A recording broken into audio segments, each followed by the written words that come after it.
To the box drop, so we 6 feet, so our definite KOW are simply the best.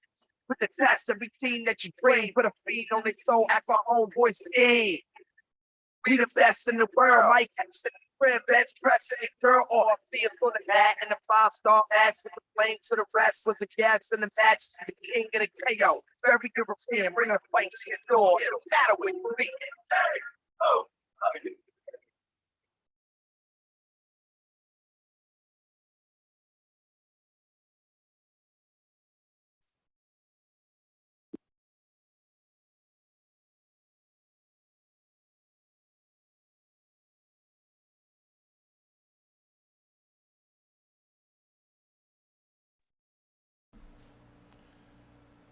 All right.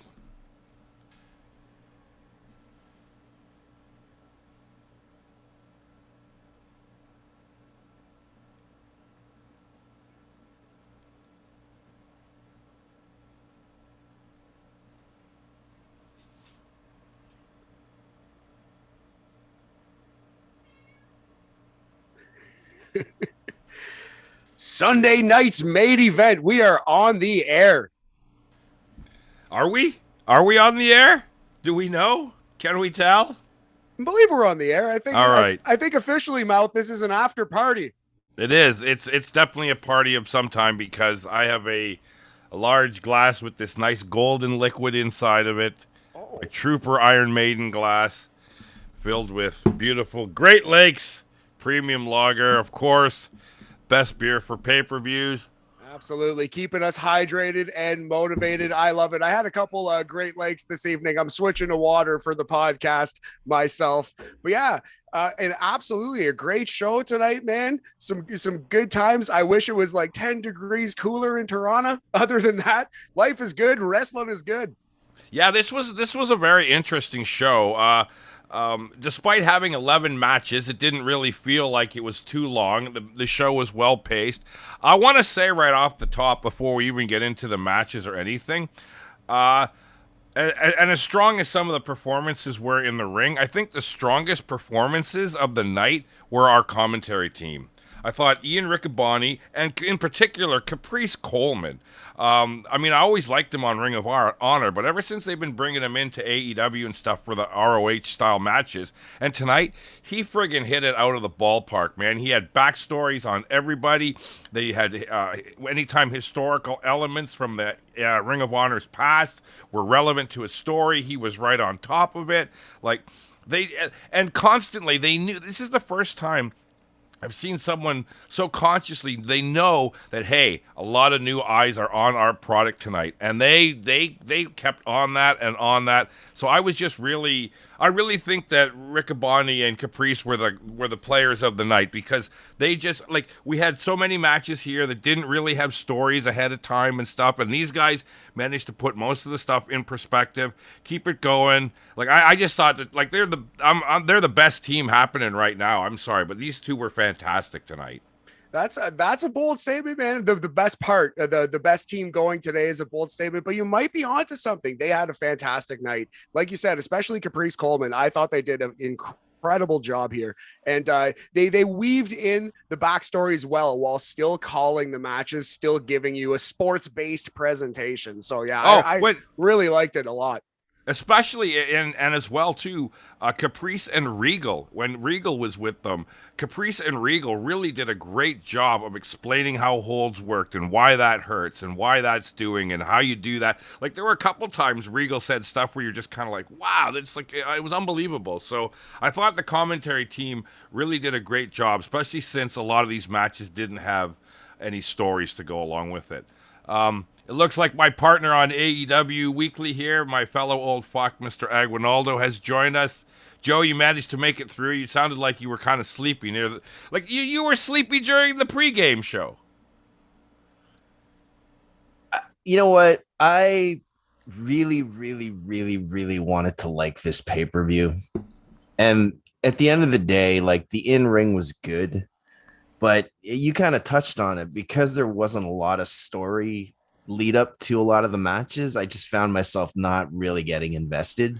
Well, I thought, I agree to a certain extent. I agree. I felt the show started strongly, got somewhat little bit weaker in the middle because that was mostly the matches that didn't have stories, and then came back strong for the last two matches because they did have solid stories, and not to mention killer matches as well.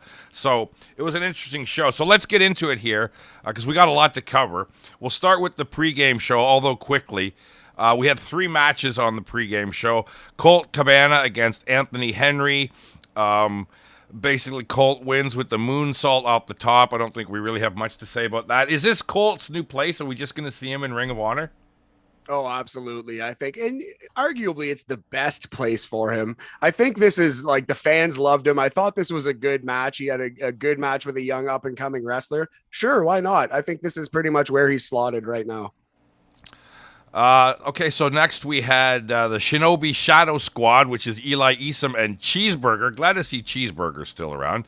And they took on the Trustbusters, which are Ari Daivari and Slim J. Man, Caprice Coleman could not say enough to put over Slim J in this match, man. Wow, he was all over that. And it ended with Daivari pinning Eli Isom. Again, not really much to say about the match. Yeah, again, a good match. Nothing on the show was bad at all. Slim J with the Chris Canyon vibes, wacky moves all over the place. Yeah. Okay, so this was cool. This was interesting. Next, we go backstage. It's Lexley with Prince Nanya, and of course, who's like an ROH staple, right? He's been, the embassy, the whole deal. He's been such a part of the product for so long. Well, he's back, and he closed a huge deal, he says, and he basically bought out Tully Blanchard Enterprises. So now all the talent that Tully just had recently, like Jonathan Grisham and like the Gates of Agony and Brian Cage, they are all now with Prince Nanya. He talked about his wealth. It was great. Even Prince Nanya in his promo acted in a way that if you were watching for the first time, because he gave his own basic backstory, talked about his rich family and all that kind of stuff. So there you go. So I don't know what happened to Tully here and why they even put them with Tully to begin with if they were going to take them away from Tully so quickly. So I was a little bit confused by that, but I don't mind seeing Prince Nanya back. He's a great character. 100%. Yeah, he got a good promo here. Like you said, gave a little backstory in a clever way, explained it like, Lexi, you don't know who I am? Well, let me tell you who I am. And yeah, the embassy is back. Sure. I guess I don't know, maybe Tully Blanchard wasn't enthused with being a manager in Ring of Honor. Maybe his contract is up. Who knows? But it seems like they wrote him off of this deal. Yes. Pretty seriously. Yeah, and again, so quickly, like, you know what I mean? Like, I was just surprised that they put him in place, and now you're taking him out of it already. Yeah. It seems kind of weird there. And then the final match of the warm-up show was Tony Deppen, Blake Christian, and Alex Zane against the Gates of Agony and Brian Cage.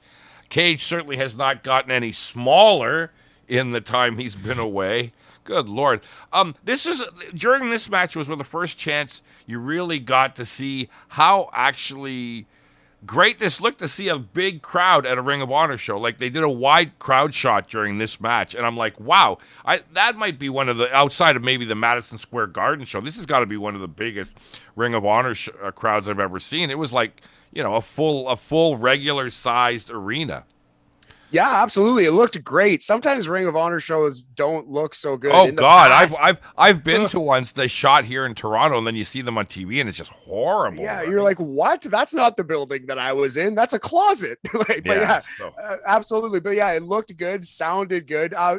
Fight TV, personally, it was giving me a little trouble at the start, but we worked it out, and I think like about a third of the way through the show, it kind of was clear sailing from then on. So yeah, no, I agree 100%. Good production for Ring of Honor for once. And again, this match really, it was a good match, but nothing really of note. And Deppen got the pin on, Deppen got pinned by Brian Cage. And then finally we had Widow Nightingale versus Allison Kay. I missed a lot of this match because I was having my dinner.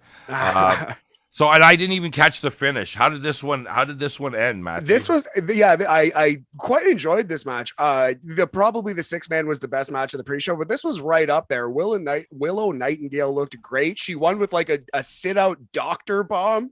and planted Allison Kay. Allison Kay sold it like death, stayed folded up for like a minute after. And yeah, it was a big win for Willow Nightingale. I like this match a lot. Now, so that's the matches, and honestly, none of them really had any major consequences or anything of note, and in fact, none of them were really matches that would make me want to buy the pay-per-view. However, they did run some really good vignettes building up certain matches that they did have stories in place for. And I thought those were actually the highlight of the warm-up show. And I thought those would actually be convincing for people who might be familiar with some of them, or maybe not, or just see these and think, okay, maybe I should order that. I thought that was honestly the best part of the warm-up show, was the vignettes for the matches. Yeah, a couple of them were absolutely excellent. The Briscoes one, especially Briscoes and FTR, was just tugging at the heartstrings. I did think the 6-man maybe could hook one or two people, but I agree. The highlight was certainly the promo packages. All right, so that gets us through the hours. What was it called? 0 hour? I believe it was the 0 hour. Yes. Why did they? I don't know why you called it that. I thought that was kind of a weird choice. Okay, so into the main show here, Death Before Dishonour. We're, of course, in Lowell, Massachusetts at the Tsonga Center. I don't know who Tsonga is, but sounds to me like he should be a wrestler, whoever he is.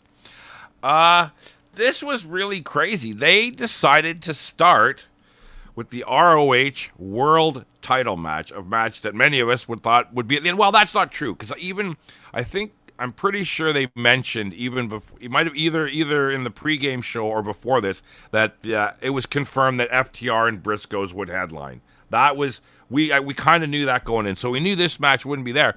But I did not expect it to be the opening match, and I'm sure nobody did. No one would expect the world title match to open the pay-per-view. No, absolutely not. I guess it was in the theory of wrestling booking that you put your second most important match first to set the show off right. But yeah, no, this shocked me. I expected this to go second last. This wasn't what card.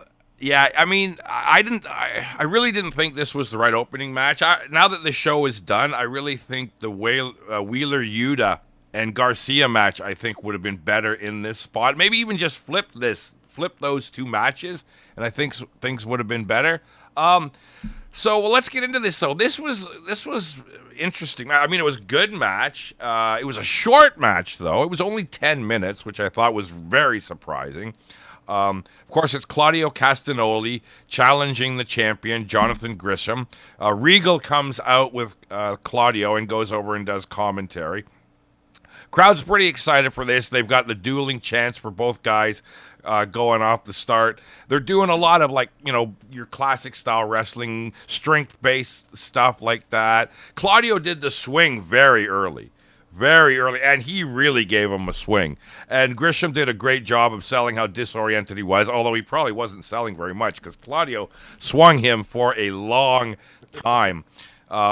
It was great. It was a really kind of old school mix, the British style as well. So, of course, Regal was great doing the commentary. Did you catch, Matthew, that one Claudio, he was kind of like doing like a bear hug thing, but they're in the ropes and he's hanging Grisham like over the ropes, but doing a bear hug at the same time? Crazy move. Yeah, and then he was basically gut wrench suplexed him while they were both like hanging on the ropes. Like the amount of strength it would take to not even be planted on the earth, but just be hanging from ropes and to be able to suplex somebody. Cesaro's a freak, man. It's absolutely insane. That was like one of the craziest spots of the entire show. Honestly, yeah. It was. I thought that was an amazing, crazy move. Claudio got a backbreaker for a near fall.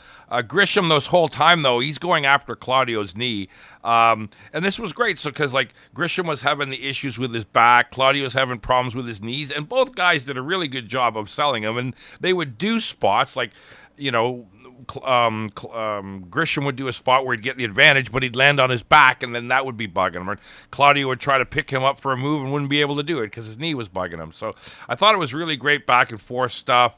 They did a ton of near falls. The crowd really got into it. There was a "This is awesome" chant at one point, and eventually Claudio gets that kind of sit-down power bomb and the pin, and he wins the title. So very surprising. First off, title change, and secondly, in such a short match, it's the opening match. It doesn't have to be short. I don't know why I thought they would have done a much longer match.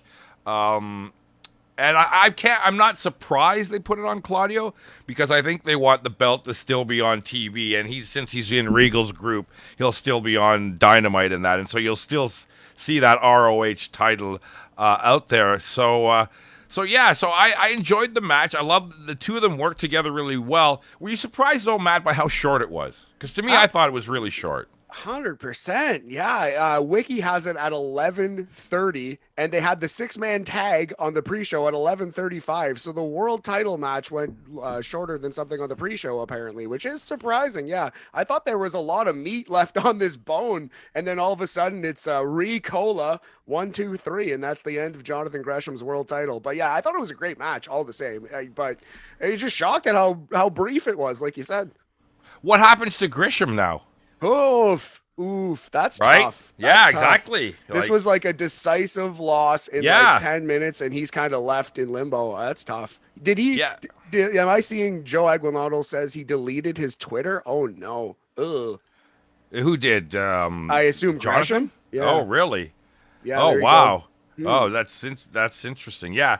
So, well, what did you think, Joe, of this whole opening match here? Where is it?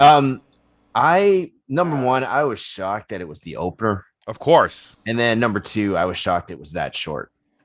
And I to be honest with you, this very early put a bad taste in my mouth, because I knew that these two can go.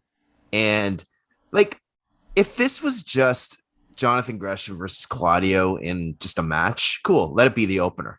This is the Ring of Honor world title, and that's your opening match? Sorry, man. Okay, all right. Well, then let's Then let's try to figure out. Now we've seen the whole show. Why was it placed there? I don't know, because it was not a good place for it. I thought it made the Ring of Honor title look weak. I think you could have put Wheeler Yuta Garcia before that. I think if the match had been a little bit longer and a little bit more dramatic, not saying it wasn't dramatic, but if it had been a little bit longer and more dramatic, I don't think we'd be crabbing. I think the main issue here is that the title match went in such a quick fashion. And that's, to me, I didn't really mind it being positioned as the opening match. Plus, they were pushing that this match already had 6 title matches. And so it didn't really bother me that much that it started, but it did bother me that, like Matt said, Claudio won so decisively, and it happened so quickly, especially when we had a match in the main event that literally went an hour. So I do not understand, and there's no reason why this had to be 10 minutes. And there certainly are other matches that came afterwards that either didn't need to be there at all, or you could have taken time off of those. So I don't really understand that. I'll be curious to see, because I'm sure someone will ask Tony Khan about that in the scrum afterwards. I'd like to know what his thinking was on that. Okay, but I will leave you with one thing, or a couple things. Like, one of the things that we tend to complain about as wrestling fans is that your world titles are not treated with respect, i.e. WWE. So, to me, this is what that is. I mean, imagine. You know what? No, I disagree. Yeah, but imagine if they had put an IWGP match as the opening match of Wrestle Kingdom. You don't think people aren't going to complain about that? You don't think people are going to be happy about that? I do think that's apple and oranges, because in New Japan, it's a slightly different approach. I don't see it as a problem here, because you're saying the title was disrespected. The title was not disrespected. The title was defended in a very good match. I don't really think putting it as the first match cheapens it as a title. I don't buy that. If it had been a crappy match with a poor finish and it cheapened the title, sure, but putting it in the opening spot, still giving them a great title match, I don't think it really cheapens the title, or at least I don't see it that way. It takes a little bit more to cheapen it, I think, than just putting it in the opening spot. Yeah, I agree to disagree with you, man. Because here's the last thing I'll leave you with: Jonathan Gresham and Claudio, your world title match opened up for the boys. All right, fair enough. You have to put something to calm the audience down after the title match. That's going to be my defense of why that match was next. And it was next. Well, actually, we had a quick little promo backstage. Lexi was with Daniel Garcia. He says, "I'm not going to take the title from Wheeler Yuta, not because I want it, but because I want to take it." No, he says, "I'm going to take the title from him, not because I want it, but because I want to take it from him." He's taking the belt to AEW, and he says he's going to smash it on Dynamite. Yeah, I love that. I was hoping he would win, pull the old Mr. Perfect angle, and actually smash the title. This led to the righteous group, which is Vincent, Bateman, and Dutch. They're the 6-man tag champs here in Ring of Honor, and it was Dalton Castle and the boys challenging here. I thought this was great, since I always make a joke about this. When it went dark at the beginning, before anybody came to the ring, it went dark in the arena, and Caprice and Ian made jokes about the electric bill not being paid, which I thought was great. Someone actually acknowledged it rather than just being in fear or whatever. They kind of made fun of it. And now, are the righteous, answer me this, guys, are the righteous the House of White? Like, are these basically, is it basically, it looked to me like House of Black, except they all dressed in white. I love it. Yeah, the House of Cream or off beige. Yes, I love it. Very strange. But the one guy, Dutch, he was great. He's a huge guy. He totally looks like, Big Boss Man. In fact, I think Caprice Coleman mentioned Big Bubba Rogers in that. But this guy was good. This guy Dutch, he's really good. Big, fast-moving guy. The crowd's definitely not into this match as much as they were the first match. It's got silly stuff. Dalton's using the boys as weapons, tossing them over the top rope to land on guys. The valet of the righteous, this girl named Vita, she interfered a bunch of times. She did a moonsault up the ropes to the outside, which is pretty crazy. And Dutch, of course, another one of these big guys that has to do crazy jumps and leaps over the top rope. He's doing somersaults all over the place, making boy pancakes by landing on the boys. And the finish, Castle got Bateman in that kind of airplane spin power bomb thingy. He pins them, they win the title. So another title change here, Dalton and the boys. I don't know, 6-man tag titles in any promotion to me are really just kind of a waste of time. So it didn't do much for me. And plus, we had no real story going into this either. Well, this very much was the filler match. Although I did like it I liked it for what it was, though. Like you said, Dutch, they even called it out the Big Boss Man vibe. Yeah. Dutch was the MVP of this match, I thought. And yeah, Dalton Castle wins with the bangerang. Wiki has it at 9 minutes, 40 seconds on this one. I thought it was good. I enjoyed it. I think the right team won. Put these weird filler belts on Dalton Castle and the boys. Why not? Okay, so the parade of title matches continue, and we have the Wheeler Yuta against Daniel Garcia for the pure title here. This to me, I think maybe if you had switched maybe this and the Grisham and Claudio, it might have been a better fit. This one they gave him 15 minutes. Regal comes back to do commentary on this one, and we see former pure champions at ringside as judges. I enjoyed this match. I thought it was really good. I mean, these two guys worked out together so well. They're battling all over the outside.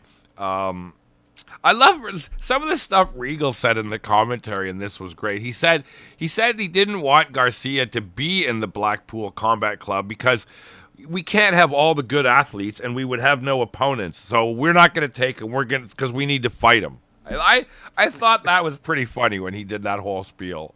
Yeah, Regal was, like you said, amazing on this show. That was a great line, talking about how badly the cauliflower ear burns and how devastating a weapon it is. Yeah, Regal just a genius level commentator in terms of explaining the science of wrestling. And Caprice too. Again, the two of them together. That's that stuff with the cauliflower ear, and they're like, "Oh yeah, even after you drain it, it still hurts really bad." Like it was hilarious. These guys a couple old pros just going back and forth about their war wounds. Comparing cauliflower ears. And speaking of ears, Garcia actually bit Yuta's ear at one point, which I don't think qualifies as a move for the Pure Championship, I don't think. Yeah, they should probably put that on the rule book. No biting of ears, the Mike Tyson rule. Yeah, I would say so. We actually didn't go through the rules. This one is slightly different, right? Because you do only have 3 rope breaks per performer. Once you use them all up, if you are caught up in the ropes or under the ropes, you can be pinned. You can't use them after that.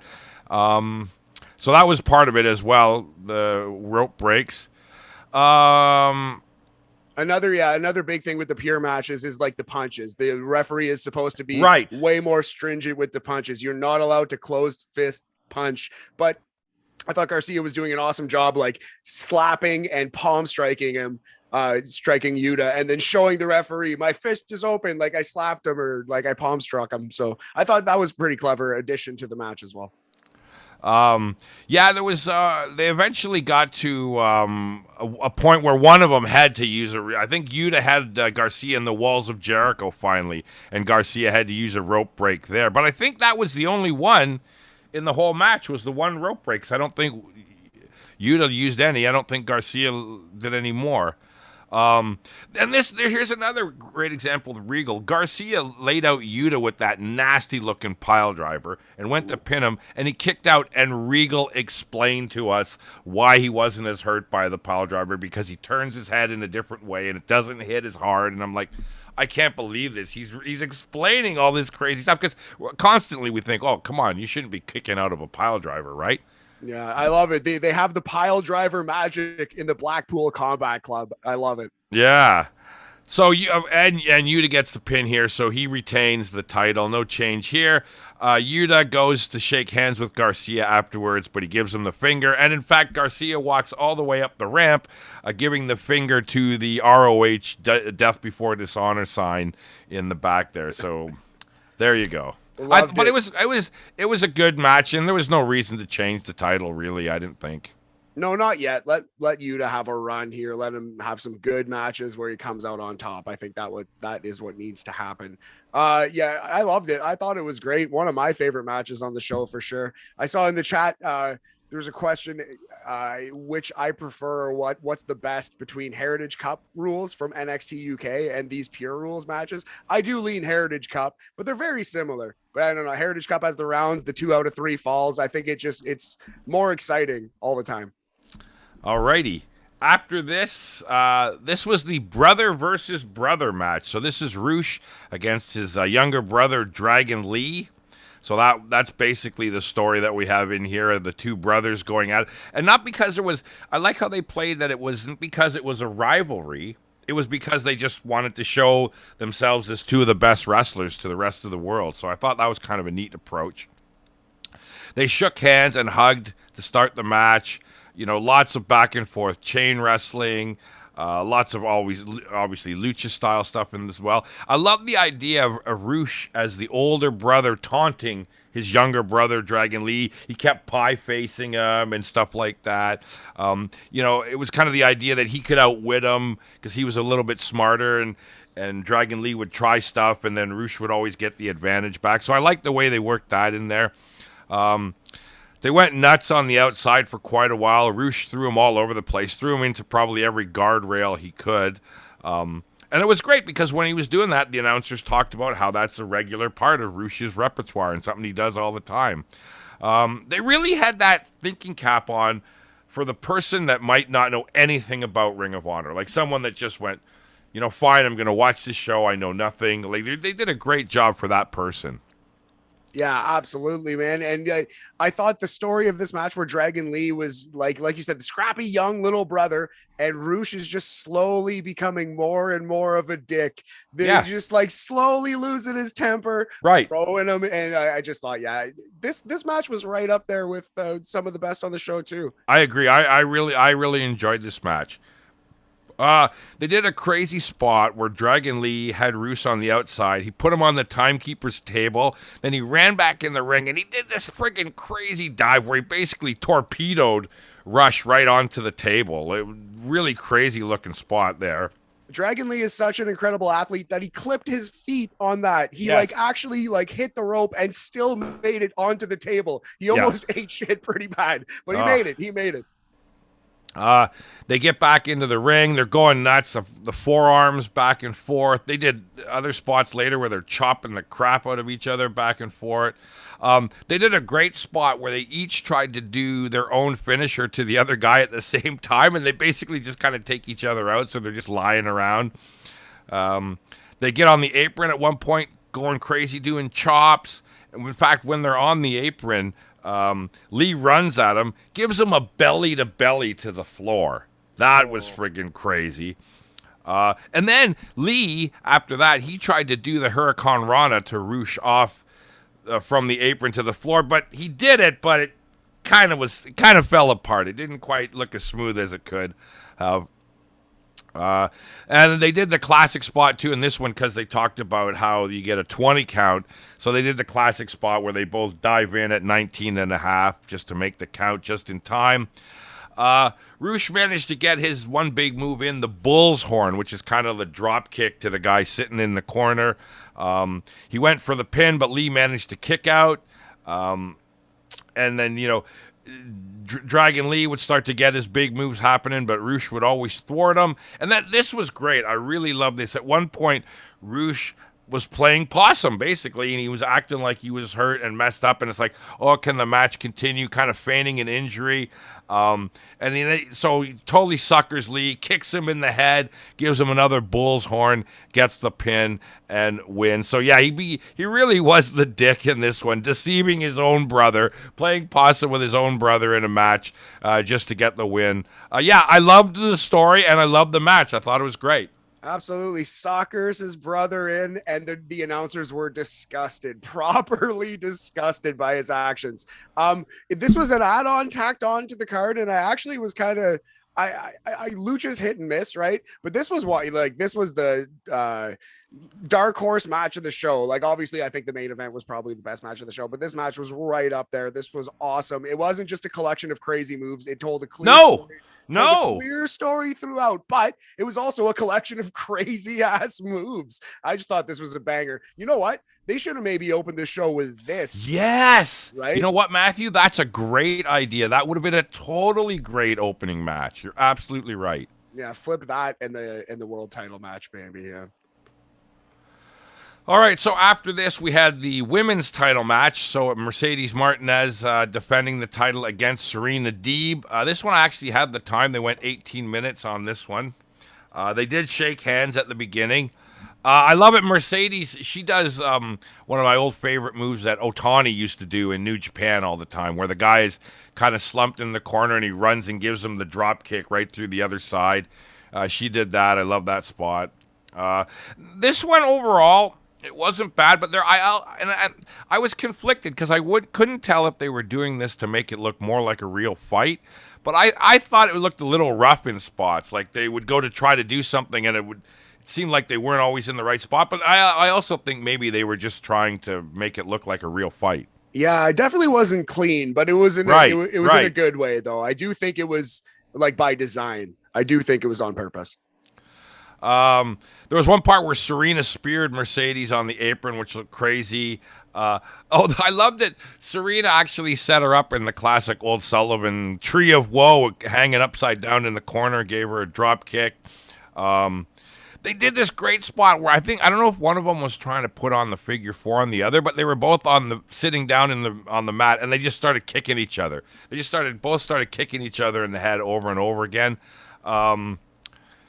This was nasty. There was one, Martinez did the German off the top, and Serena came down very heavy on the shoulders and her head.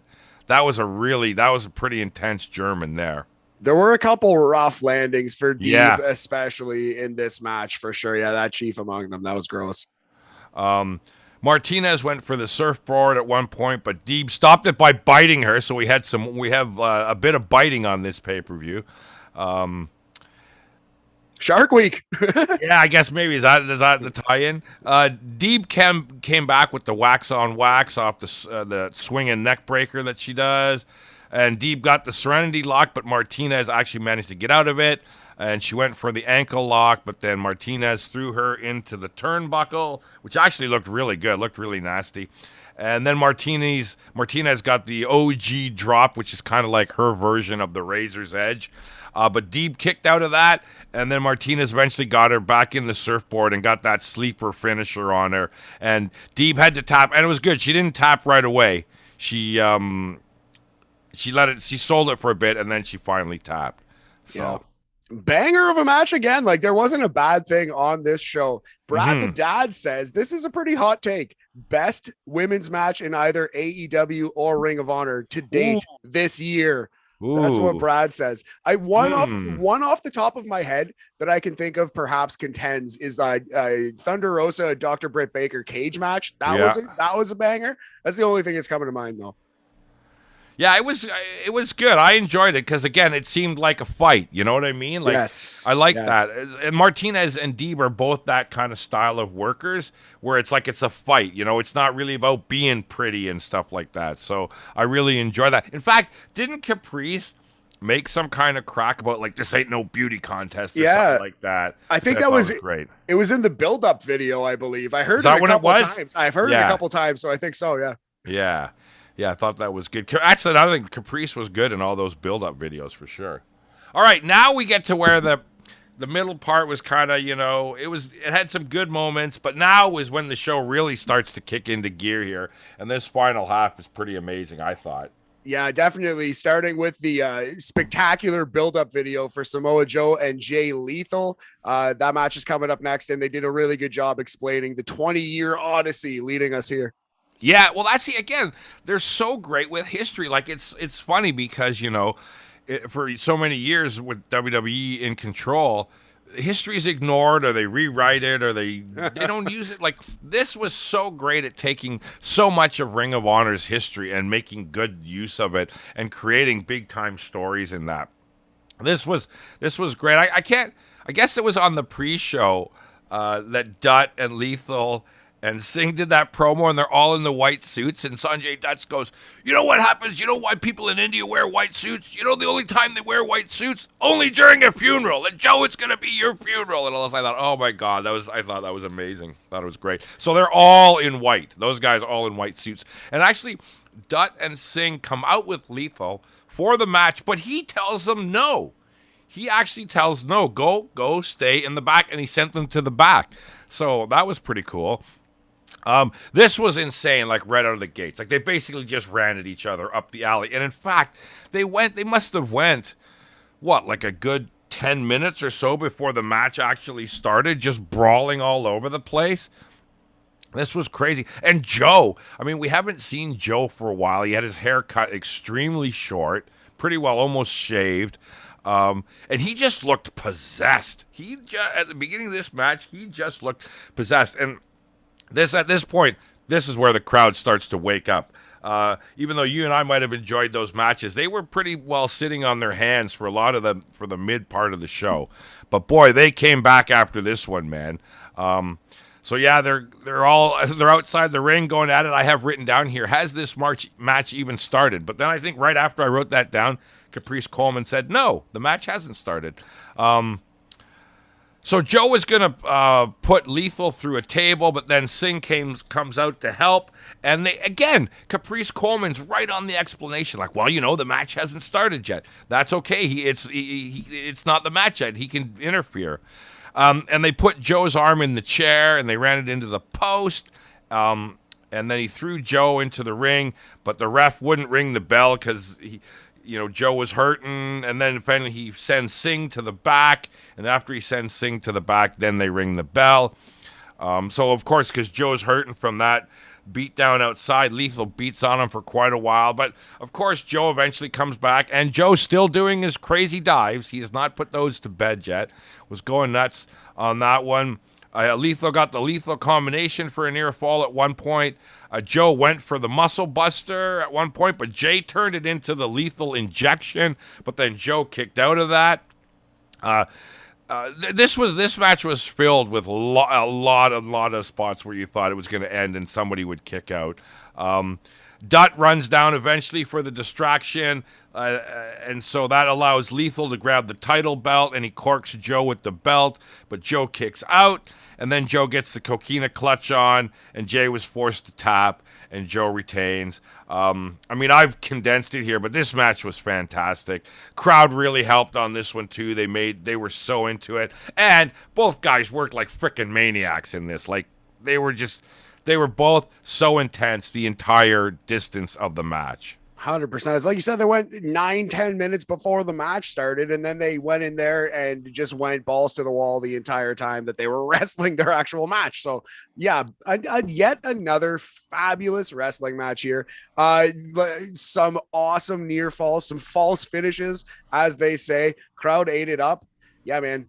Ring of Honor really showed out for themselves. And this was a couple Ring of Honor veterans. Samoa Joe in Ring of Honor, arguably like in kayfabe, he's their Hulk Hogan, their Goldberg, their big bad, right? So he shouldn't have lost this yet. And he took a lot of abuse and he came up from it and he stood tall, and he's Shao Kahn. He is the final boss of Ring of Honor, despite the fact that he only has the TV title. But yeah, no, I love the match. Loved it. Yet again, another banger on this show.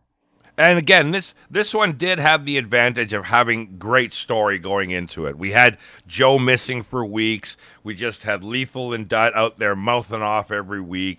So I kind of like the fact that we didn't see Joe in any of the build-up, because I thought, to me, it really added to the intensity when you did finally see him, because he was so intense and crazy and everything. So I dug that. I thought, and again, yeah, I thought great match, like excellent Great match. Matthew Smith says Joe is more of a Goro with fewer arms.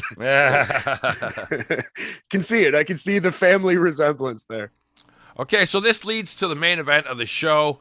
It's FTR against the Briscoes, the rematch for the tag titles, and this one is 2 out of 3 falls. Yeah, this was insane. This was 50 minutes long. It started at 10:08, and I think it finished at like 10:48 or something like that. Or it might have been even right, I guess a little bit later than that, around 10:51 or something. Crazy, crazy long match, but it's 2 out of 3 falls, and thankfully, unlike Mexico, they didn't just do the first 2 falls super quick and then go straight to the third fall.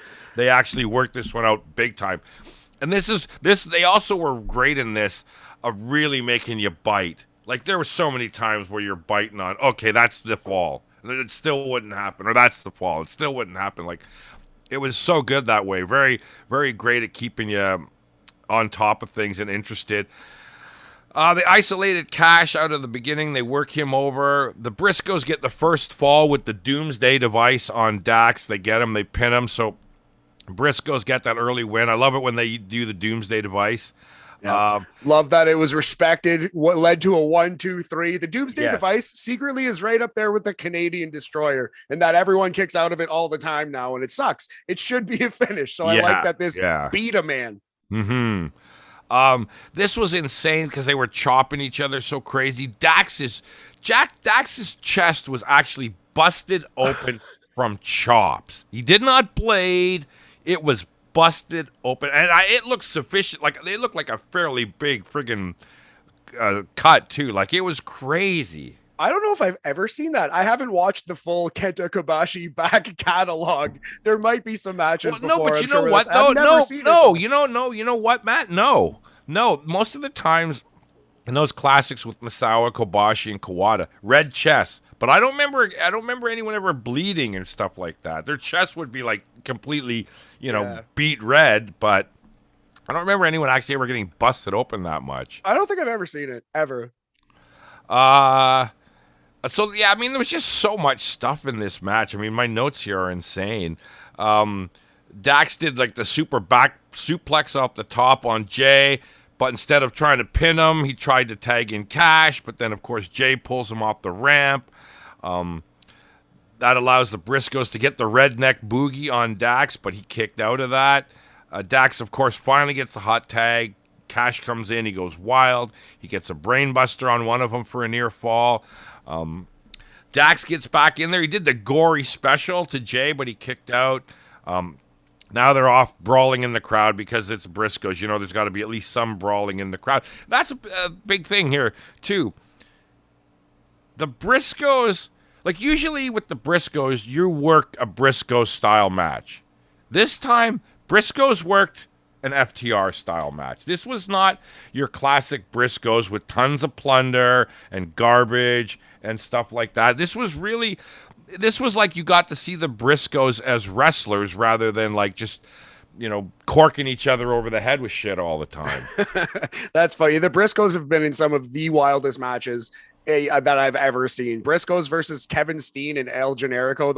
Those things were insane. Like, Yeah. truly could have taken years off of people's lives. Like, yeah. So I think the first match too was kind of a little more of a Briscoes match. So I think you're bang on. I think you're bang on. Yeah. So at one point, Jay corks Cash with the bell. Mark goes for the pin, but Cash kicks out.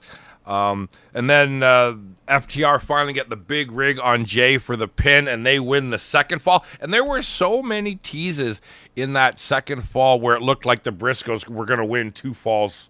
They were going to win both falls and take it. Like, so many times. They did such a great job on that until they finally got the big rig. So that ties it up. Wow, man, so much stuff here. The crowd at this point, they're going nuts. They're loving it. There's an ROH chant, which was very nice to hear. I'm glad they didn't chant like AEW. No doubt. Yeah. Also, there was a man in a Macho Man shirt who was just having the time of his life, just fist pump. It was a lot of fun for that guy specifically. At one point, they actually did a ref bump, but I like the way they did this ref bump. I thought it was cool because they made it look really convincing, and it was Dax doing something with one of the Briscoes, and he just happened to fall the wrong way into the referee. It wasn't to me. It looked genuine, like a realistic kind of thing. So referees taken out, the Briscoes take over. Jay gives Dax the drill pile driver, goes for the pin, but of course there's no ref, and I love it. The crowd counted the pin. The crowd was like so into this. They're like counting the pin. Gets up to about 20 or so.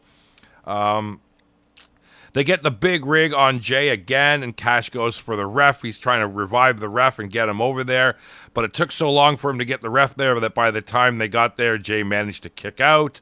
There was a "This is awesome" chant at this point because it was friggin' awesome. Indeed, it was awesome, yes. The Briscoes got the Doomsday device again on Dax, but Cash broke up the pin. The crowd's just freaking going nuts. They actually, what's his name there? Cruz actually announced that they were at the 40-minute mark, and they were. They were at the 40-minute mark. He said there was 20 minutes left because it did have 60-minute time limit. So they were teasing that. So, of course, anytime they do that, you instantly think, as soon as he did that, I'm like, oh, shit, they're going to go the distance. They're going to go the distance. They're going to go the distance. But they didn't. They did a spot where both Briscoes had them in submissions, which was really great. But this was so awesome. They have both of FTR in submissions, and both of them, Dax and Cash, they grab each other's hands so they can't tap. The strength of each other, and we can't tap. I thought that was one of the coolest tag team kind of spots I've seen. I just thought that was really, really great. Eventually, Dax gets to the rope. He breaks it up. And then this spot was insane. Cash and Mark were up on the top rope, and Cash gives him a crazy suplex backwards to the outside through a table.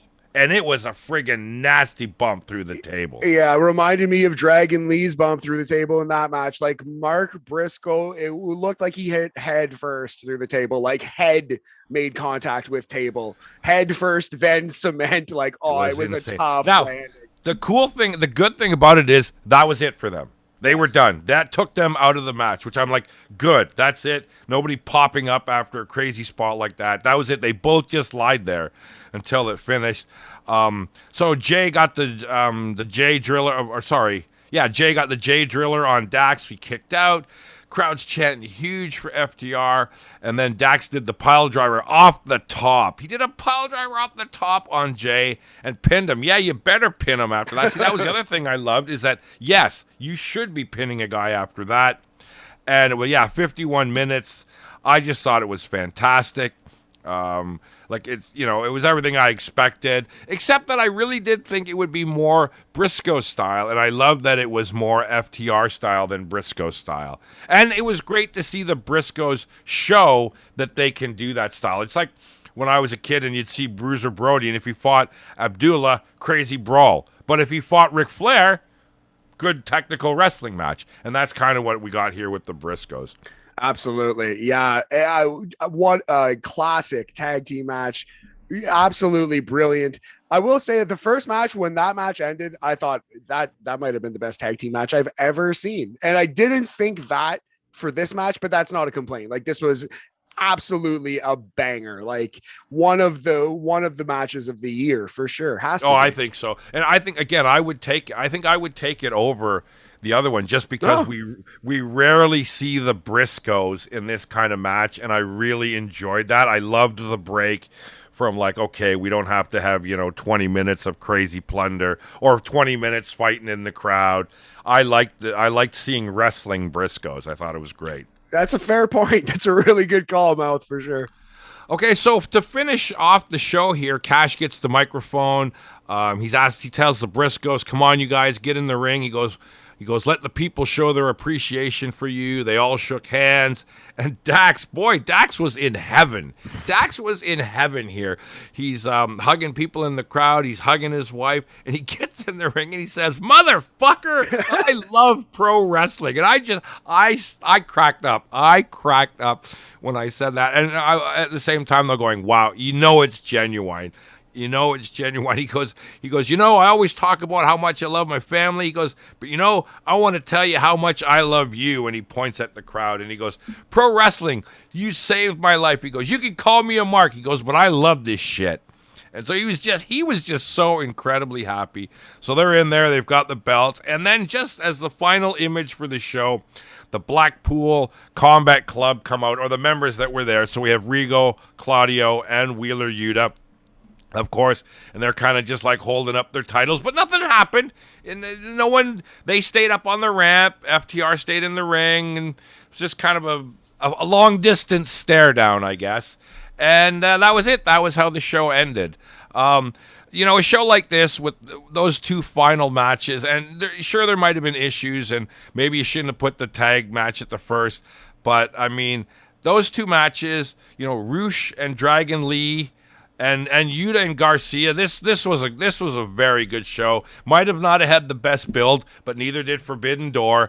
I thought I enjoyed it. I totally give the show a thumbs up. Oh, absolute no-brainer thumbs up. This had NXT takeover vibes. I was worried when they started adding matches to it that it would become too long. It would become, not that they're bad, but it would just become every AEW pay-per-view we've ever seen, right? But it wasn't. It felt like something new. It felt like Ring of Honor. You know what, Matt? That's a great point, because Tony Khan, having bought it, he could have easily revamped it and give it a kind of a paint job. And you're right, it felt different than AEW and felt different than WWE. And yeah, it felt like Ring of Honor, but it was just so nice to see them in a good sized arena. And the other thing, good camera work, a good sound. I mean, there were a couple times where I saw a couple of weird shots pop in there, but again, better technically than most Ring of Honor shows are, and that's a real advantage, and you have to have that if you want to lure people in too. Yeah, I mean, nobody's perfect. There's going to be a couple bumps in the road. There were a couple like spots. Briscoe, there's a dive missed here and there. Like, these things happen though. I thought way better than usual. Definitely thumbs up on the production side. Commentary brilliant. Some of the best matches of the year. Like, go watch the show. It was great wrestling show. All right, Joe, you said you wanted to wait till the end, so let's hear it. Okay, so again, overall, I agree with you guys. Thumbs up. The in-ring was really good. I was really impressed by Riccaboni and Caprice. They really helped the show for me more than anything else. Absolutely. I know you weren't too high on it compared to some of the other matches, but I really, really liked Deeb versus Martinez, mainly because it looked like a fight. It didn't look smooth. It was not smooth in certain parts, for sure. And it was intense. And I like the fact that they didn't try to outdo Roosh versus Bandito. They wrestled their style of match. They kept, like, they started slow and they just kind of kept that theme going. I thought it was really good. FTR Briscoes, great match. Although I'll admit, and I think we're splitting hairs here, but I still preferred the first one over this one. I just thought, like, near the end, it got a little too crazy with the near falls and stuff. But I mean, that's a very, very, very, very nitpick. It was still an awesome, awesome match. And again, I'm going to come back to the world championship match. Got the shortest time out of all of the title matches. It is weird, like that. In terms of that, like, the placement doesn't bother me, but the fact that it was only 10 minutes, yeah. You know what? I think more than anything, Dan, I think that probably bothers me more than anything else. Yeah. Like, I understand, and I think Matt, you're the one that said it, that like, you know, from a booking perspective, traditionally, if you're not in the main event, you want to be in the opening match. Cool, I get that, but again, I didn't like the fact that, like, I remember when it came on, I was kind of watching it, and then it was done, and I'm like, what? You know what I mean? Like that. I think that's really what bothers me more than the placement. Although, like, I still have an issue with that. Yeah, well, I think it is weird because you have two guys that you know can go, and then you have these other matches that got more time that didn't need that extra time. So I really want to hear from Tony Khan what the thinking was on keeping it to such a short match like that, because that, to me, you've got two guys here that you know can go and build and do a match. Why not give them 20, 25 minutes, you know? Yeah, and I think the other part of it too is because, like, Claudio just started. So would have loved to have seen him have a bit of a showcase, right? You know, right. And Gresham absolutely could have given him that showcase match, right? Yeah, you know what? Again, I think because Tony Khan is as a fan like we are, and I think he's one of those guys, much like me, that has seen Claudio get abused for 20 years, and I honestly think he wanted to jump the gun and be like, man, I want to give Claudio his first big title win. I think and again, I problem. think that's part of it. No problem with Claudio winning. I love the fact that he won. I just don't like. I think it's the length of the match that bothers me more than anything else. All right, we should let Brad, the dad, get in here and have his say, because he's been manning the ship for us here and keeping everything on track. Brad, how did you feel about tonight's show? Hello, friends. I figured out how to use my mic mouth. Good. That's a good start. It's a good start. First time, long time. Yeah, it's amazing to have watched this show. I really enjoyed it. My son came in from a family gathering. My family was nice enough to let me catch up on some sleep I lost traveling through Pearson this week. And so they were out and about. I got up to watch the show, and my boy sat down and watched. And that's the first time he sat and watched a pay-per-view that didn't involve me feeding him snacks and bribing him since the NXT days. He was watching that opening match, and he was like, "This is great." He's like, "Is this show like this all the time?" I'm like, "Yes." And then he's like, "Okay, where can I watch this?" And I'm like, good question. Yeah. Match of the night for me though was, I gotta say, I think it was the Pure Rules match. I just like the difference of the style, and I think it's a nice change of pace on a card like this where you have all kinds of different kinds of matches. It just sticks out, and it's like the Heritage Cup on NXT UK. Just give you a little variety, a little spice of life. Actually, to jump in on that point too, like, I think what made Roosh and Bandito even better was that it was the only match that was like that. You know what I mean? You had a bunch of different matches that, and because you had different style matches, they all stood out, and they were like, they all got a bit of attention. Yeah. No, in terms of that, it was a good mix. You know, I just loved seeing the Briscoes in a solid wrestling match instead of a friggin' free-for-all brawl. I just thought that was fantastic. That was definitely something different for sure. Although we got a lot of blood, boys. That was a lot of blood. And I don't mind that. It's a pay-per-view. You know what you're getting. And it was blood that was well-earned because it was blood from hard hitting, not from... Well, other than the ring bell, which was, I mean, if you're getting hit with the ring bell, right? Like, you're supposed to bleed. Yeah. But those chops, I mean, again, like friggin' Dax's chest. Good Lord. I've never seen it split open like that before. It was the hardest of hard ways. Oh my God. Yeah, it was crazy. Now, do we have anyone that wants to talk here, Brad? Can we start with the poll? Yes, of course.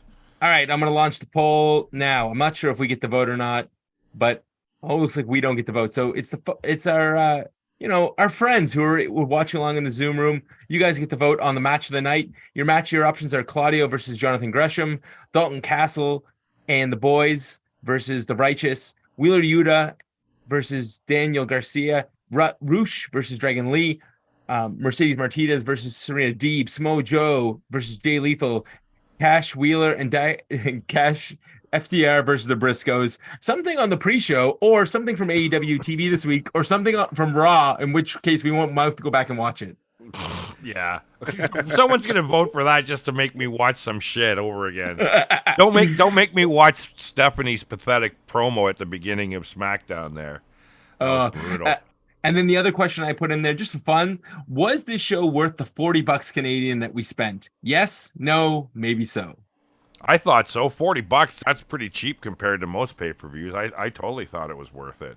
Yeah, I mean, Go ahead, Matt. oh, sorry. UFC runs you what, 99 these days? I don't Like, think it's quite that high. It's like 69, Okay. 69, I think. Yeah. It's crazy though. I agree. But don't you have to have ESPN Plus in order to get it? So you're basically paying an extra $10 a month as a kick in the butt. Yeah, probably. Yeah. Yeah. All right, Joe. Yes, no, maybe so. How do you feel about $40? I'm gonna go with maybe so, but only because I was kind of half paying attention. Like I think I gotta go. Like I gotta go back and rewatch this, and just to see some of the details. See if that it I'm was missing worth out. your $40. But you know what? I'm- That said, though, I'm glad it was over at 11. Yeah. All right, Well, that's here- it. Exactly, man. Again, it was, if you add the pre-show, it was, 4 hours, but it never did it seem like it dragged or anything like that, right? No, and I mean even FTR Briscoes, even though that was a long match, it didn't feel like it No, was a long no. match at all. No, that's right. It didn't drag. It kept you captivated for sure. I'm sorry I put the joke poll in there because it was Roosh, the women's match, and the tag team main event, and then apparently Mouth has to go back and watch something on Raw. There's a split. The poll is split 25% everywhere. I love it. And then, but now for the $40, two people are for 50 yes, 50% maybe so. So I think most people are pretty happy with the price tag on this pay-per-view. So definitely, I have no problem with the price. I was actually happy when I phoned in to order the pay-per-view and find out that it was a little bit cheaper, because even the AEW ones are more expensive than that, are they not? Yeah. yes. So Yeah, I think AEW ones are like 40 US, so it's about $53 Canadian, give or take. Okay, so who do we have here, Brad? Do we have anyone that wants to yap on this one? I don't know who's up after this one. I know it's Saturday night too, so people should be awake. Well, I'm wondering And if of course, look, Boris is- Matthew Smith, I voted for Mouth to watch Raw. Of course you did. Why? There was nothing with Shane McMahon this week. Why would you want me to? Oh no. Actually, speaking of McMahon Mouth, while we're waiting for someone to raise their hand, should we open up the can of worms right now? Should Well, we I do mean, men's yeah, talk? it's yeah, for sure. I mean, it's obviously one of the biggest stories ever in wrestling. It's going to be the biggest story this year for wrestling, absolutely. I mean, it's something that we've all joked about forever, that he's going to die there. He's going to die at Gorilla or whatever, and that he's just going to go on and never stop until he dies. But obviously the issues that have come forth and the stuff brought up by the Wall Street Journal and all these accusations, either he realizes he needs to get out of there, or he was somewhat convinced to get out of there. It's a tough, it's a weird one for sure. I don't think it's a work. Okay, let's put that to bed. I don't think it's a work. I don't think it's an angle. I don't think it's leading to something like that. But it's like it's damage control. It's the ultimate damage control, where Vince himself has to actually get the fuck out of there. I don't know if it'll get me watching WWE again instantly. It really depends on who gets the control reins after him. But it's a major story. I don't know if he ends up being, even though he says he's retired, he's still phoning in his ideas every week, like a lot of cult leaders do when they get busted and they get thrown in prison. They just have their minions work from the prison and get their ideas out anyways. So I don't know. I mean, he still will have all the voting shares, right? So right. like that doesn't change, which means that even though he's not, he's not like the official leader on paper. I mean, everything's got to run through him anyways, right? So, he has the ability to say, no, I don't like that. And okay, I'm not going to vote for it. You know what I mean? So I still think he has a lot of, he's going to have a lot of power still with the WWE. Mm-hmm. I do think that's the big question. Like, give it a month or 3 or a year and see if anything else comes out. If all this passes, is he going to try to come back? Is he going to put his feet up on an island and just be satisfied with his life's work? No, You no, know, no. I don't think he would come back and from a like forget wrestling right now. Like, because there's a lot more going on than just wrestling.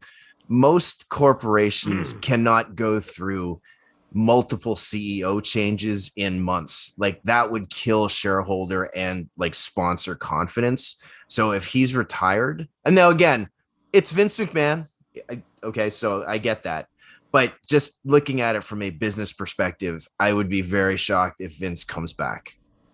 Can I ask a really dark question? Who thinks this might kill him?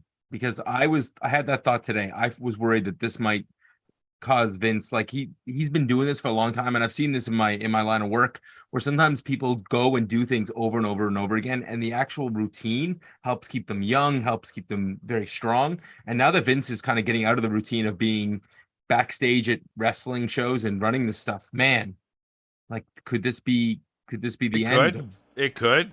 That's very true. I mean, that's one of the things they say about getting older, right? Is you got to keep active, you got to keep something going, you got to keep. I mean, I kind of saw it with my own grandfather who ran his own garage in my hometown, and for years, fixed everybody's cars, and the garage was a center of attraction in this small town and everything. And when he retired, it was not pretty, man. He just kind of stayed at home and grumbled a lot and drank. And even as a young kid, I kind of went, man, you should have just kept working. I mean, I don't know why you stopped when it seemed like you were enjoying it, and now you don't seem to be enjoying anything. So, yeah, it could go that way. Mouth, can I tag out? Because we have Jake from the Windy City who would like to slide in and take my spot. Of course, Jake. Yes. What's up, Doc? Hey, how you guys doing? Great nights tonight, and it's great to see you. Great to see you guys again. Yeah. So, what'd you think of the show? Sorry. Yeah, it's awesome.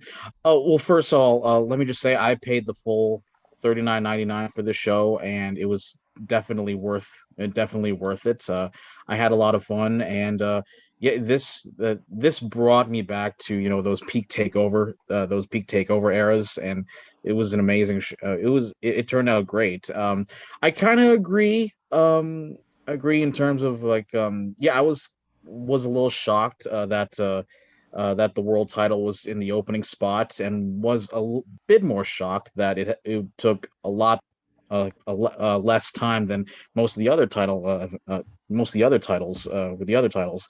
I did not care about the 6-man tag title thing. I just didn't. I mean, we have a lot of titles as it is, so I don't know why the need for that. And I'm not the biggest Dalton Castle fan, so yeah, whatever. So, but dude, like FTR Briscoes being the main event, right call. It was dope to see Claudio get his first world title, and Yuta Garcia was a technical chess match of one-up manship, and obviously Rush Dragon Lee was terrific, and I'm really excited about the future of Ring of Honor.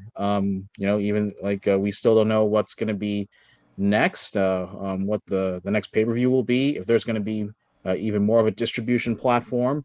But so far, this is a good start.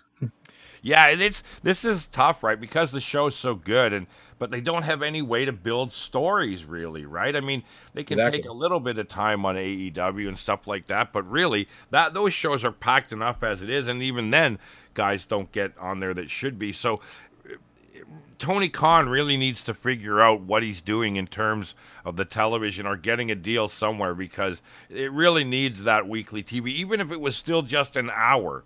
They need to have that weekly TV. I do appreciate that the countdown show that was released beforehand. I mean, that was very well done and really built up, the proper aggression that it needs. And Samoa Joe was amazing in that. So kind of reminds me of the old UFC countdown shows. Really proud of that. And yeah, definitely worth the money. If any of y'all haven't seen Death Before Dishonor, go out of your way to do so. So, I mean, I would say close to show of the year. I'd still put Supercard of Honor, to be honest with you, as my number one so far. But yeah, it's like really happy that this happened. And I'll say one thing about the Vince thing. You know, it's sad because we've talked about Vince for so long. I'm not the one that likes to celebrate a man's fall.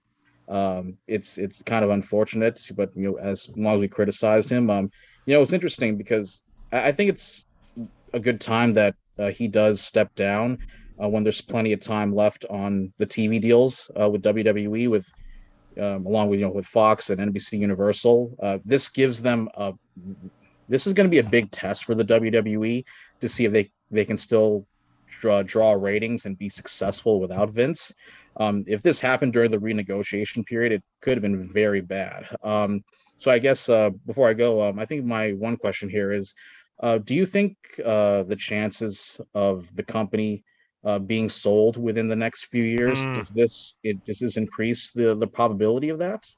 Yeah, it certainly could. I could certainly see that happening now. I mean, Vince was always the one thing I thought that was preventing that from happening. I could see it certainly happening. Um, how much it affects is going to be huge, obviously. But I hope if someone like I worry that Stephanie's in head of creative. I wish Triple H was more based in creative because I think he's got a pretty solid vision. I mean, what we saw him Yeah. do with NXT, right, was pretty great. So Unfortunately, on Fightful Select, they're saying that Bruce Pritchard is still booking the show, and so I mean, yeah, seeing Bruce still Pritchard's that's a basically Vince's right hand man. thumbs Yes, down on that. yeah, right. Well, and if that's the case too, that's very easy for McMahon to get his shit in there, right? Because he'll just Bruce Pritchard's gonna say, yeah, Bruce is gonna still do whatever he wants, right? So in that way, even if Vince ends up in jail, he can still he can still have that pencil in his ear, right? So Yeah. I hope Kevin Dunn is not far behind though. So no, I mean, I think a lot of us would like to see Kevin Dunn. I mean, that's one of the things that kills me about WWE even more than the storylines and stuff is the production. I just hate the style. Stylistically now, the show drives me nuts. well, that's what I The like about camera tonight's work, show. the formatting of the shows, like it drives me crazy. The thing about Claudio's spin, I'm just so happy we haven't seen cut, and zoom. Like Right? it's a They kept it basic on shot of one him. shot. They left it One on one shot. shot while he did it. Exactly. Yeah. Oh Exactly. yeah, so yeah, it's looking forward to tomorrow's show with Mike to see him follow up on this. So yeah, that's basically all I got, guys. And yeah, thanks so much for having me in, and hope you guys have a great weekend. Oh, thank you very much, Jake. Nice to hear from you, my friend. Thanks so much. All right. So who's next, Brad? We have an SNME favorite, Tom. Come on down. You're the next contestant on The Price is Right or SNME Radio. So I guess I did not. I thought I was gonna go for $30 and not $40, so I didn't buy in.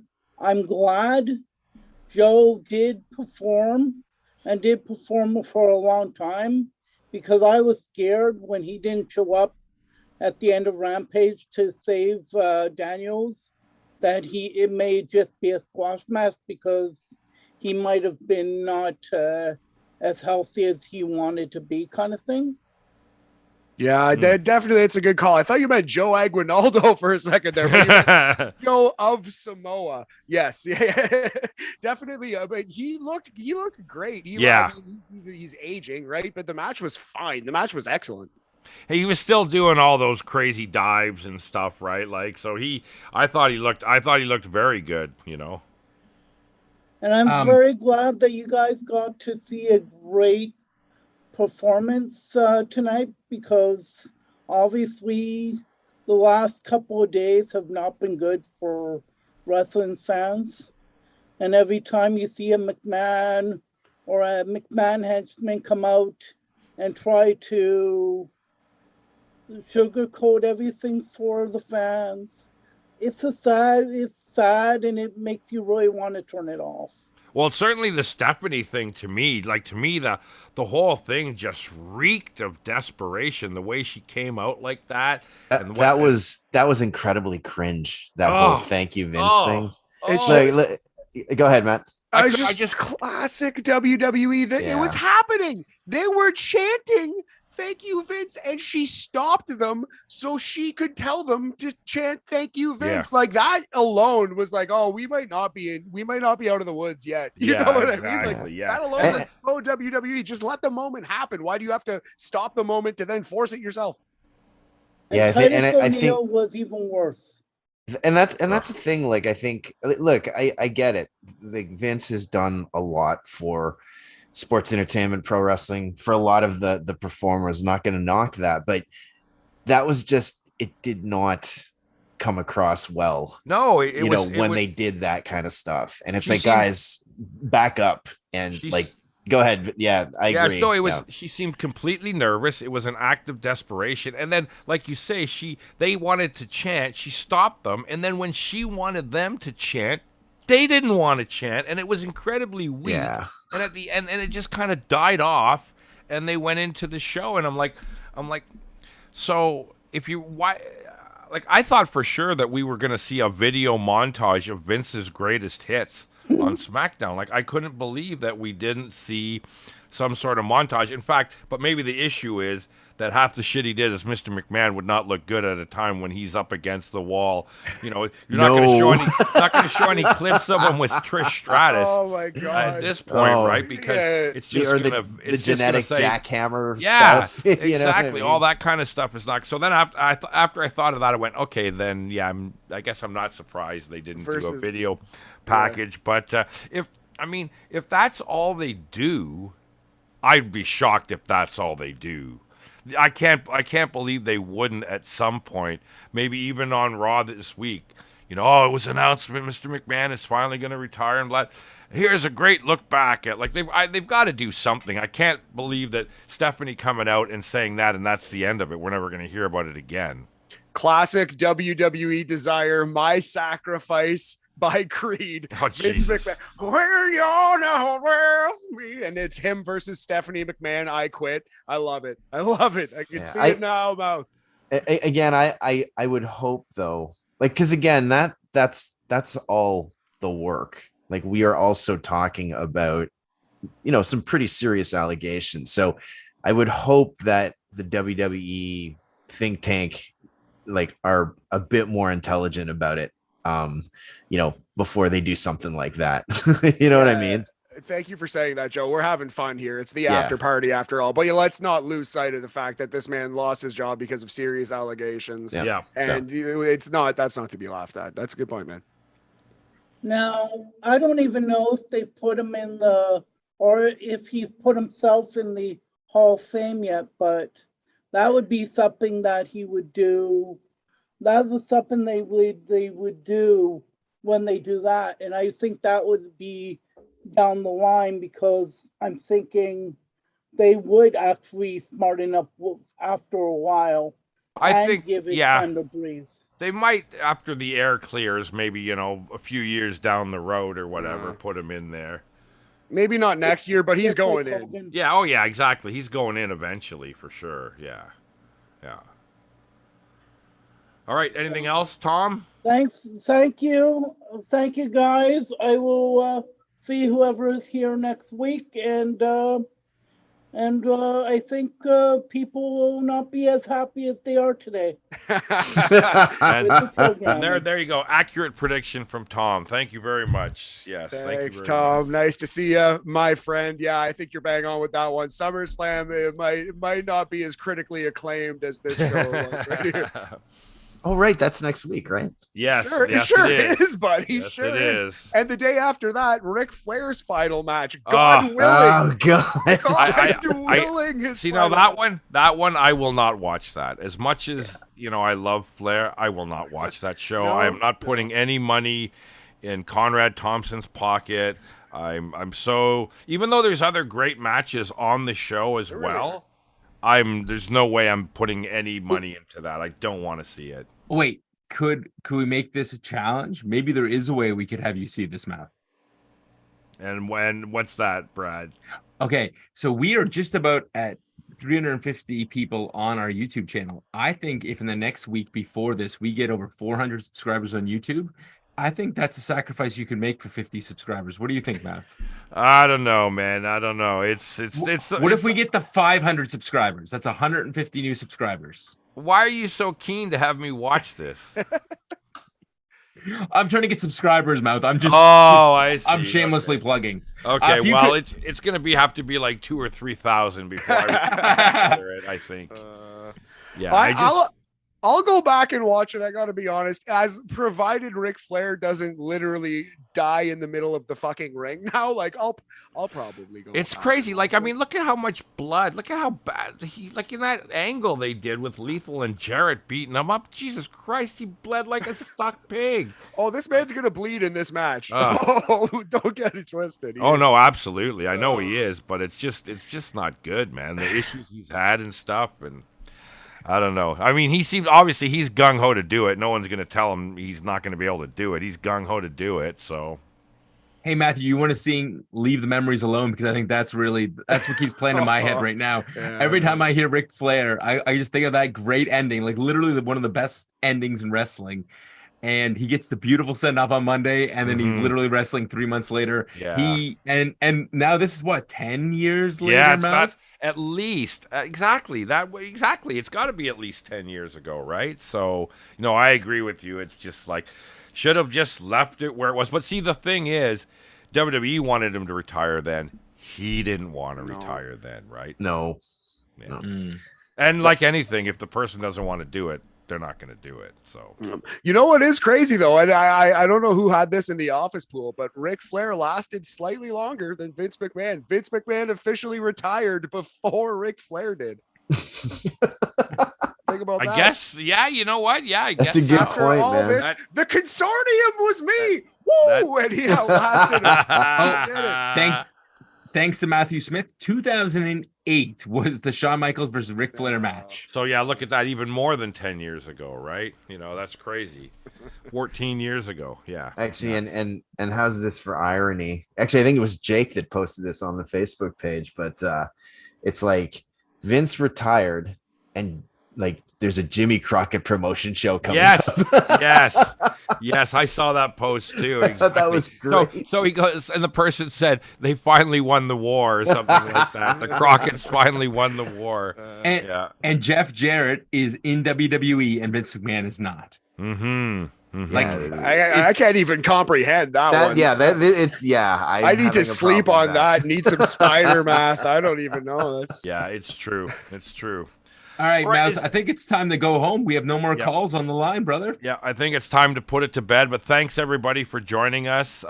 Thanks you guys for staying up. Thanks you, Brad, for putting it all together and getting it together.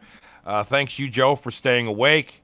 Thank you, Matthew, for whatever it is you just did there. I am sweating profusely into my eyes. Oh, just trying to work okay. that out right now. Oh, there's nothing worse. Piranha. There's nothing worse than the sweat in the eyes. It's the worst. Yeah. All right. So, well, that's good. Go have a cold shower or jump in the lake or whatever. How do you stay cool? Well, yeah, there's definitely, I just came back from up north and I was doing some fishing and some swimming and it was great. And now I'm back here and I'm just sweating. And that's a good question. How do I stay cool? If you have any Matt, suggestions, you're always cool, Matt. Come on. Come on, dude. Oh, thank you, Joe. I appreciate it. But yeah, no, make a drive down to the East Coast, brother. That's how you stay cool. Yeah. Definitely. Jump into the ocean. But yeah, no, I got a couple fans on me that are going to be turned on approximately 0.3 seconds after we close this up here. All right. Well, I'm just going to continue to drink more cold beer. That's how I stay cool. Nice. So take care, everybody. And yeah, don't forget, be back here again next Sunday. Is the paper on Sunday or Saturday? I believe it's Saturday, man. It is Saturday, Okay. July 30th, July SummerSlam. What is this blasphemy? Yeah, really. It's usually always in August. Yeah, that's so weird. That is weird. Actually, really quick story before we go. Yes. That was the first pay-per-view that I ever watched in a theater with live audio wrestling. When you guys used to do it. Right. When you guys used to do it up in North York. That was the first time I ever went to a thing. Yeah, because that's where the station was at that point, right? Yep.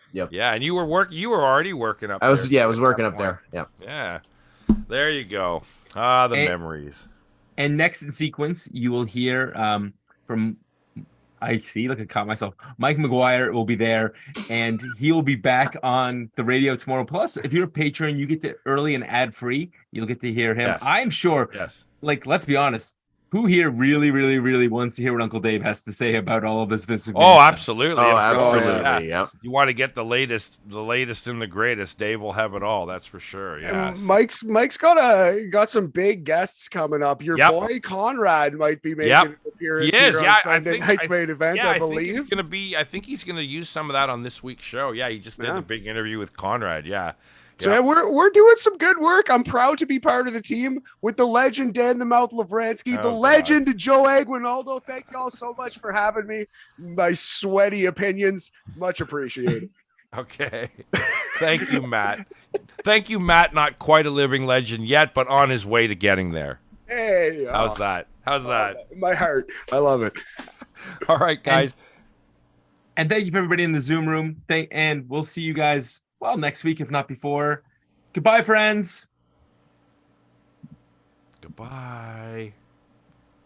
Okay. Talk,